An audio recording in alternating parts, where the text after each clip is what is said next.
കൊട്ടിയൂർ വൈശാഖ മഹോത്സവത്തിനായി അക്കരെ സന്നിധിയിലെത്തുന്ന ഭക്തജനങ്ങൾക്ക് അന്നമൊരുക്കി കൊട്ടിയൂർ ദേവസ്വം. ദിവസം 500 കിലോ അരിയുടെ ചോറാണ് ഇവിടെ വിളമ്പുന്നത്.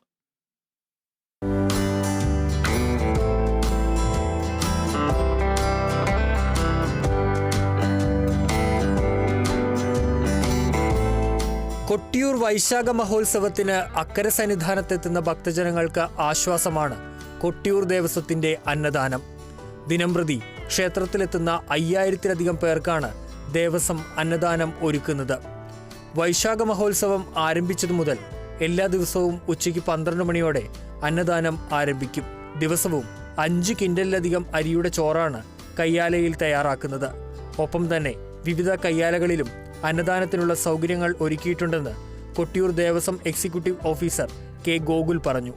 ഇവിടെ എത്തിച്ചേരുന്ന അനവധിയായിട്ടുള്ള ഭക്തജനങ്ങൾക്ക് അവരുടെ ദർശനത്തിന് ശേഷം അവരുടെ വിശപ്പടക്കുന്നതിന് വേണ്ടി അന്നദാനത്തിന് വേണ്ടിയിട്ടുള്ള ഒരു സൗകര്യം ഇവിടെയുള്ള 40ഓളം കയ്യാലകളിൽ ഉറപ്പുവരുത്തിയിട്ടുണ്ട്. കൊട്ടിയൂർ ദേവസ്വത്തിൻ്റെ വക 500 കിലോ അരി ഒരു ദിവസം ഇവിടെ ഭക്തന്മാർക്കായി അന്നദാന പ്രസാദമായി നൽകുന്നുമുണ്ട്.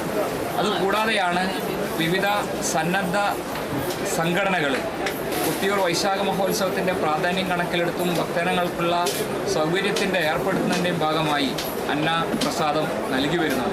ദൂരസ്ഥലങ്ങളിൽ നിന്നെത്തുന്ന ഭക്തജനങ്ങൾക്ക് അക്കരെ സന്നിധാനത്തെ അന്നദാനം ഏറെ ആശ്വാസപ്രദമാണ്.